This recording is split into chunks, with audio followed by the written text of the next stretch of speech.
27वां अध्याय। पुरज्जनपुरी पर चंडवेग की चढ़ाई तथा काल कन्या का चरित्र। श्री नारद जी कहते हैं, महाराज, इस प्रकार वह सुंदरी अनेकों नखरों से पुरज्जन को पूरी तरह अपने वश में कर उससे आनंदित करते हुए विहार करने लगी। उसने अच्छी तरह स्नान कर अनेक प्रकार के मांगलिक श्रृंगार किए तथा भोजनादि से तृप्त होकर वह राजा के पास आई। राजा ने उस मनोहर मुख वाली राजमहिषी का सादर अभिनंदन किया। पुरज्जनी ने राजा का आलिंगन किया और राजा उसे गले लगाया। फिर एकांत में मन के अनुकूल रहस्य की बातें करते हुए वह ऐसा मोहित हो गया कि उस कामिनी में ही चित लगा रहने के कारण उसे दिन रात के भेद, निरंतर बीतते हुए काल की दुरस्तर गति का भी कुछ पता न चला। मन में छला हुआ मनस्वी पुरज्जन अपनी प्रिया की भुजा पर सिर रखे महामूल्य शैया पर पड़ा रहता। उसे तो वह मरणी ही जीवन का परम फल जान पड़ती थी। अज्ञान से आवृत हो जाने के कारण उसे आत्मा अथवा परमात्मा का कोई ज्ञान न रहा। राजन, इस प्रकार कामातुर चित्त से उसके साथ विहार करते करते राजा पुरज्जन की जवानी आधे क्षण के समान बीत गई। प्रजापति, उस पुरज्जनी से राजा पुरज्जन के 1100 पुत्र और 110 कन्याएं हुई, जो सभी माता पिता का सुयश बढ़ाने वाली सुशीलता, उदारता आदि गुणों से संपन्न थी। ये पुरज्जनी नाम से विख्यात हुई। इतने में ही उस सम्राट की लंबी आयु का आधा भाग निकल गया। फिर पांचाल राज पुरज्जन ने पितृवंश की वृद्धि करने वाले पुत्रों का बधुओं के साथ और कन्याओं का उसके योग वरों के साथ विवाह कर दिया। पुत्रों में से प्रत्येक के 100 पुत्र हुए। उनसे वृद्धि को प्राप्त होकर पुरज्जन का वंश सारे पांचाल देश में फैल गया। इस पुत्र, पौत्र, गृह, कोश, सेवक और मंत्री आदि में दृढ़ ममता हो जाने से वह इन विषयों में ही बन गया। फिर तुम्हारी तरह उसने भी अनेक प्रकार के भोगों की कामना से यज्ञ की दीक्षा ले तरह तरह के पशु हिंसा में घोर यज्ञों से देवता, पितर और भूतपतियों की आराधना की। इस प्रकार वह जीवन भर आत्मा कल्याण करने वाले कर्मों की ओर से असावधान और कुटुंब पालन में व्यस्त रहा। अंत में वृद्धावस्था का वह समय आ पहुंचा जो स्त्री लंपट पुरुषों का बड़ा अप्रिय होता है। राजन, चंडवेग नाम का एक गंधर्व राज है। उसके अधीन 360 महाबलवान गंधर्व रहते हैं। इनके साथ मिथुन भाव से स्थित कृष्ण और शुक्ल वर्ण की उतनी ही गंधर्वियां भी हैं। ये बारी बारी से चक्कर लगाकर भोग विलास की सामग्रियों से भरी पूरी नगरी को लूटती रहती है। गंधर्वराज चंडवेग के उस अनुचरों ने जब राजा पुरज्जन का नगर लूटना आरंभ किया, तब उन्हें 5 फन के सर्प प्रजागढ़ ने रोका। यह पुरज्जनपुरी की चौकसी करने वाला महाबलवान सर्प 100 वर्ष तक अकेला ही उन 720 गंधर्व गंधर्वियों से युद्ध करता रहा। बहुत से वीरों के साथ अकेले ही युद्ध करने के कारण अपने एकमात्र संबंधी प्रजागर को बलहीन हुआ देख राजा पुरज्जन को अपने राष्ट्र और नगर में रहने वाले अन्य बांधवों के सहित बड़ी चिंता हुई। वह इतने दिनों तक पांचाल देश के उस नगर में अपने दूतों द्वारा लाए हुए कर को लेकर विषय भोगों में मस्त रहता था। स्त्री के वशीभूत रहने के कारण इस असंभावी भय का उसे पता ही न रहा। वरिष्मन, इन्हीं दिनों काल की एक कन्या वर की खोज में त्रिलोकी में भटकती रही, फिर भी उसे किसी ने स्वीकार नहीं किया। वह काल कन्या जरा बड़ी भयहीनता थी, इसलिए लोग उन्हें दुर्भगा कहते थे। एक बार राजर्षि पुरु ने पिता को अपना यौवन देने के लिए अपनी ही इच्छा से उसे वर लिया था। इससे प्रसन्न होकर उसने उन्हें राज प्रतिका का वर दिया था। एक दिन मैं ब्रह्मलोक से पृथ्वी पर आया तो वह घूमती घूमती मुझे भी मिल गई। तब मुझे नैष्टिक ब्रह्मचारी जानकर भी कामातुरा होने के कारण उसने वरना चाहा। मैंने उसकी प्रार्थना स्वीकार नहीं की। इस पर उसने अत्यंत कुपित होकर मुझे यह दुस्सह शाप दिया कि तुमने मेरी प्रार्थना स्वीकार नहीं की, अतः तुम एक स्थान पर अधिक देर ठहर न सकोगे। तब मेरी ओर से निराश होकर उस कन्या ने मेरी सम्मति से यवनराज भय के पास जाकर उसका पति रूप से वर्ण किया और कहा, वीरवर, आप यवनों में श्रेष्ठ हैं। मैं आपसे प्रेम करती हूँ और पति बनाना चाहती हूँ। आपके प्रति किया हुआ जीवों का संकल्प कभी विफल नहीं होगा। जो मनुष्य लोक अथवा शास्त्र की दृष्टि से देने योग्य वस्तु का दान नहीं करता और वे शास्त्र दृष्टि के अधिकारी होकर भी ऐसा दान नहीं लेता, वे दोनों ही दुराग्रही और मूढ़ हैं। अतएव शोचनीय है भृद, इस समय मैं आपकी सेवा में उपस्थित हुई हूं, आप मुझे स्वीकार करके अनुग्रहित कीजिए। पुरुष का सबसे बड़ा धर्म दीनों पर दया करना ही है। काल कन्या की बात सुनकर यवनराज ने विधाता का एक गुप्त कार्य कराने की इच्छा से मुस्कुराते हुए उससे कहा, मैं योग दृष्टि से देखकर तेरे लिए एक पति निश्चय किया है। तू सबका अनिष्ट करने वाली है, इसलिए किसी को भी अच्छा नहीं लगती और इसी से लोग तुझे स्वीकार नहीं करते। अतः इस कर्म जनीन लोक को तू अलक्षित होकर बलात्कार से भोग। तू मेरी सेना लेकर जा, इसकी सहायता से तू प्रजा का नाश करके समर्थ हो जाएगी। कोई भी तेरा सामना न कर सकेगा। यह प्रज्वार नाम का मेरा भाई है और तू मेरी बहन बन जा। तुम दोनों के साथ मैं अव्यक्त गति से भयंकर सेना लेकर सारे लोक में विचरूंगा। प्रज्जन को स्त्री योनि की प्राप्ति और अविज्ञात के उपदेश से उसका मुक्त होना। श्री नारद जी कहते हैं, राजन, फिर भय नामक यवन राज के आज्ञाकारी सैनिक प्रज्वार और काल कन्या के साथ इस पृथ्वी तल पर सर्वत्र विचरने लगे। एक बार उन्होंने बड़े वेग से बूढ़े सांप से सुरक्षित और संसार की सब प्रकार की सुख सामग्री से संपन्न पुरज्जनी को घेर लिया। तब जिसके चंगुल में फंसकर पुरुष शीघ्र ही निस्सार हो जाता है, वह कालकन्या बलात्कार से उस पुरी की प्रजा को भोगने लगी। उस समय वे यवन भी कालकन्या के द्वारा भोगी जाती हुई उस पुरी में चारों ओर भिन्न भिन्न द्वारों में घुसकर उसका विध्वंस करने लगे। पुरी के इस प्रकार पीड़ित किए जाने पर उसके स्वामित्व का अभिमान रखने वाले तथा ममताग्रस्त बहुकुटुंबी राजा पुरज्जन को भी नाना प्रकार के कलेश सताने लगे। काल कन्या के आलिंगन करने से उसकी सारी श्री नष्ट हो गई और अत्यंत विषयाक्त होने के कारण वह बहुत दीन हो गया। उसकी विवेक शक्ति नष्ट हो गई। गंधर्व और यवनों ने बलात्कार से उसका सारा ऐश्वर्य लूट लिया। उसने देखा कि सारा नगर भ्रष्ट नष्ट हो गया है। पुत्र पौत्र भृत्य और आमत्य वर्ग प्रतिकूल होकर अनादर करने लगे हैं। स्त्री स्नेह शून्य हो गई है। मेरी देह को काल कन्या ने वश में कर रखा है और पांचाल देश शत्रुओं के हाथ में पड़कर भ्रष्ट हो गया है। यह सब देखकर राजा पुरज्जन अपार चिंता में डूब गया और उसे उस विपत्ति से छुटकारा पाने का कोई उपाय न दिखाई दिया। काल कन्या ने जिन्हें निस्सार कर दिया था, उन्हीं भोगों की लालसा से वह दीन था। अपनी पारलौकिक गति और बंधुजनों के स्नेह से वंचित रहकर उसका चित्त केवल स्त्री और पुत्र के लालन पालन में ही लगा हुआ था। ऐसी व्यवस्था में उसने बिछोड़ने की इच्छा न होने पर भी उसे उस पुरी को छोड़ने के लिए बाध्य होना पड़ा, क्योंकि उसे गंधर्व और यवनों ने घेरे रखा था तथा कालकन्या ने कुचल दिया था।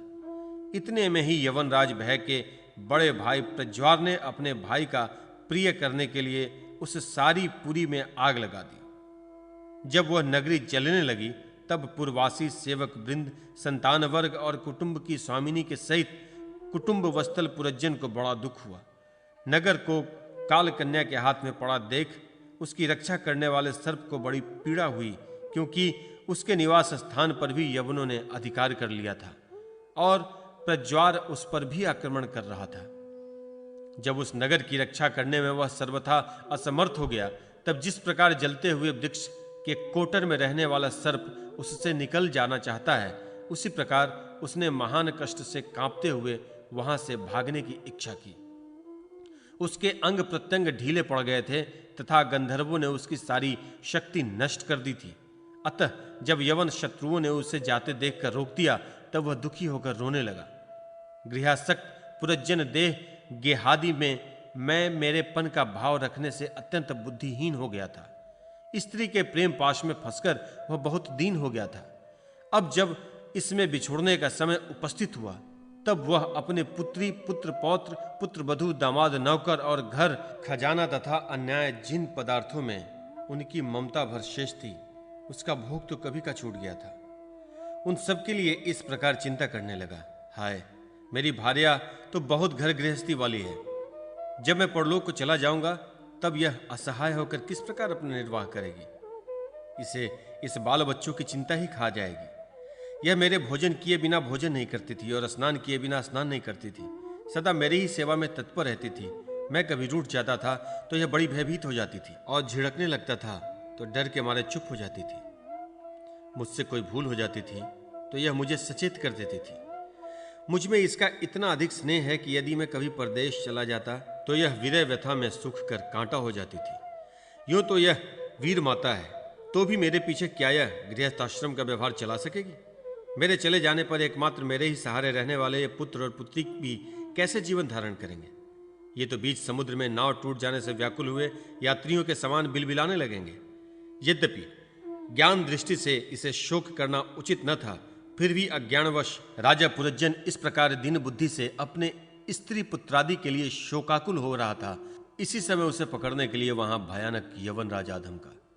जब यवन लोग उसे पशु के समान बांधकर अपने स्थान को ले चले, तब उसके अनुचर अत्यंत आतुर और शोकाकुल होकर उसके साथ हो लिए।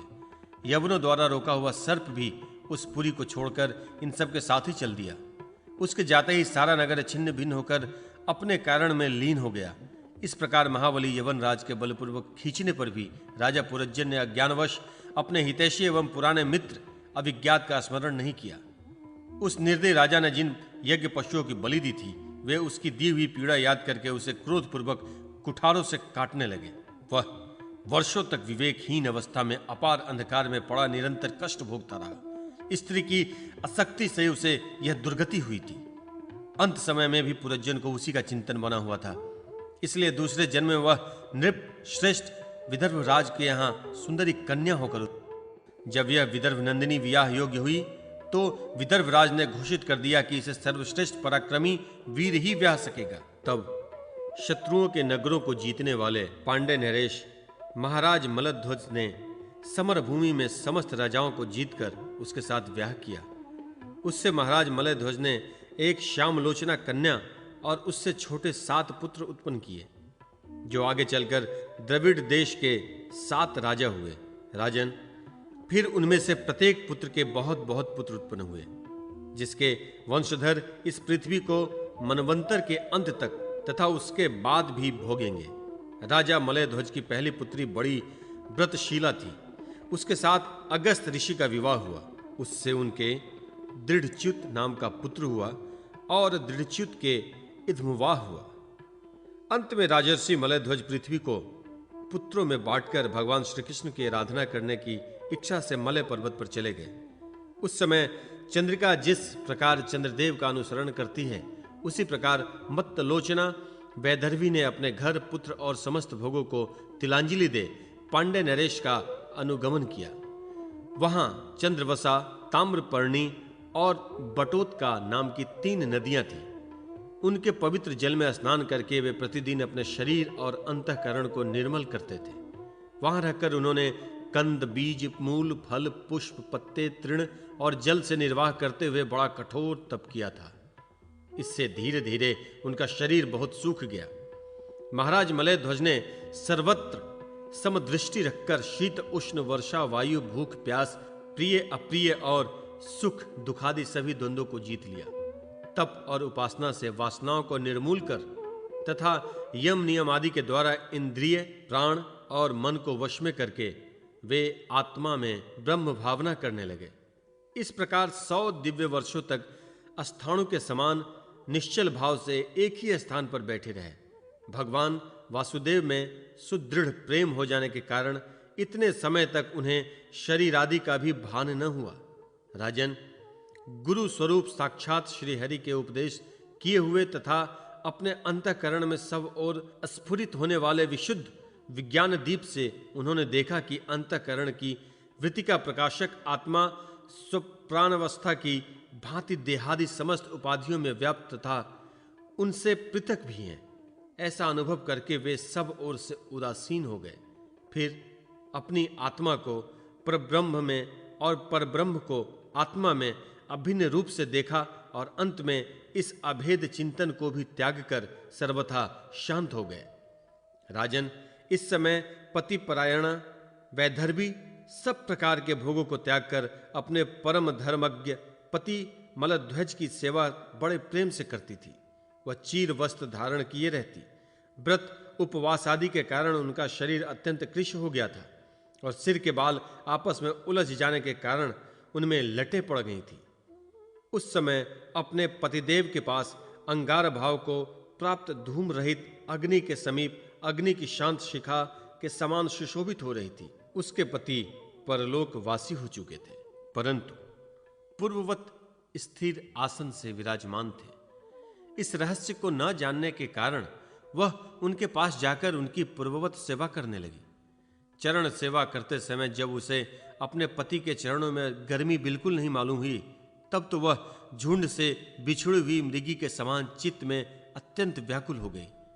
उस बीहड़ वन में अपने को अकेली और दीन अवस्था में देखकर वह बड़ी शोकाकुल हुई और आंसुओं की धारा से स्तनों को भिगोती हुई बड़े जोर जोर से रोने लगी। वह बोली, राजर्षे उठिए उठिए, समुद्र से घिरी हुई यह वसुंधरा लुटेरों और अधर्मियों राजाओं से भयभीत हो रही है, आप इसकी रक्षा कीजिए। पति के साथ वन में गई हुई वह अबला इस प्रकार विलाप करती पति के चरणों में गिर गई और रो रो कर आंसू बहाने लगी। लकड़ियों को चिता बनाकर उसने उस पर पति का शव रखा और अग्नि लगाकर विलाप करते करते स्वयं सती होने का निश्चय किया। राजन, उसी समय उसका कोई पुराना मित्र एक आत्मज्ञानी ब्राह्मण वहां आया। उसने उस रोती हुई अबला को मधुर वाणी से समझाते हुए कहा। ब्राह्मण ने कहा, तू कौन है, किसकी पुत्री है, और जिसके लिए तू शोक कर रही है वह यह सोया हुआ पुरुष कौन है? क्या तू मुझे नहीं जानती? मैं वही तेरा मित्र हूं जिसके साथ तू पहले विचरा करती थी। सखे, क्या तुम्हें अपनी याद आती है? किसी समय मैं तुम्हारा अविज्ञात नाम का सखा था। तुम पृथ्वी के भोग भोगने के लिए निवास स्थान की खोज में मुझे छोड़कर चले गए थे। अरे, पहले मैं और तुम एक दूसरे के मित्र एवं मानस निवासी हंस थे। हम दोनों सहस्त्रों वर्षों तक बिना किसी निवास स्थान के ही रहे थे, किंतु मित्र, तुम विषय भोगों की इच्छा से मुझे छोड़कर यहां पृथ्वी पर चले आए। यहां घूमते घूमते तुमने एक स्त्री का रचा हुआ स्थान देखा। उसमें 5 बगीचे, 9 दरवाजे, 1 द्वारपाल, 3 परकोटे, 6 वैश्यकुल और 5 बाजार थे। वह 5 उपादान कारणों से बना हुआ था और उसकी स्वामिनी एक स्त्री थी।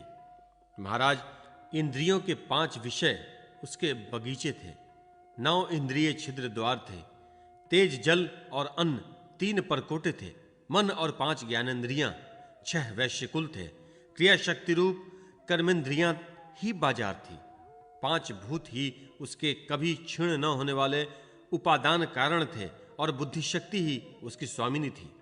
यह ऐसा नगर था जिसके प्रवेश करने पर पुरुष ज्ञान शून्य हो जाता था, अपने स्वरूप को भूल जाता था। भाई, उस नगर में उसकी स्वामिनी के फंदे में पड़कर उसके साथ विहार करते करते तुम भी अपने स्वरूप को भूल गए और उसी के संग से तुम्हारी यह दुर्दशा हुई है। देखो, तुम न तो विदर्भराज की पुत्री ही हो और न यह वीर मलध्वज तुम्हारा पति ही है, जिसने तुम्हें 9 द्वारों के नगर में बंद कर दिया है। उस पुरजनी के पति भी तुम नहीं हो। तुम पहले जन्म में अपने को पुरुष समझते थे और अब सती स्त्री मानते हो। यह सब मेरी ही फैलाई हुई माया है। वास्तव में तुम न पुरुष हो न स्त्री, हम दोनों तो हंस हैं। हमारा जो वास्तविक स्वरूप है उसका अनुभव करो। मित्र, जो मैं ईश्वर हूं वही तुम जीव हो। तुम मुझसे भिन्न नहीं हो और तुम विचार पूर्वक देखो, मैं भी वही हूं जो तुम हो। ज्ञानी पुरुष हम दोनों में कभी थोड़ा सा भी अंतर नहीं देखते। जैसे एक पुरुष अपने शरीर की परछाई को शीशे में और किसी व्यक्ति के नेत्र में भिन्न भिन्न रूप से देखता है, वैसे ही एक ही आत्मा विद्या और अविद्या की उपाधि के भेद से अपने को ईश्वर और जीव के रूप में 2 प्रकार से देख रहा है। इस प्रकार जब हंस ईश्वर ने उसे सावधान किया, तब वह मान सरोवर का हंस जीव अपने स्वरूप में स्थित हो गया और अपने मित्र के विछोह से भूला हुआ आत्मज्ञान फिर प्राप्त हो गया। प्राचीन वर्ही, मैंने तुम्हें परोक्ष रूप से यह आत्मज्ञान का दिग्दर्शन कराया है, क्योंकि जनत कर्ता जगदीश्वर को परोक्ष वर्णन ही अधिक प्रिय है।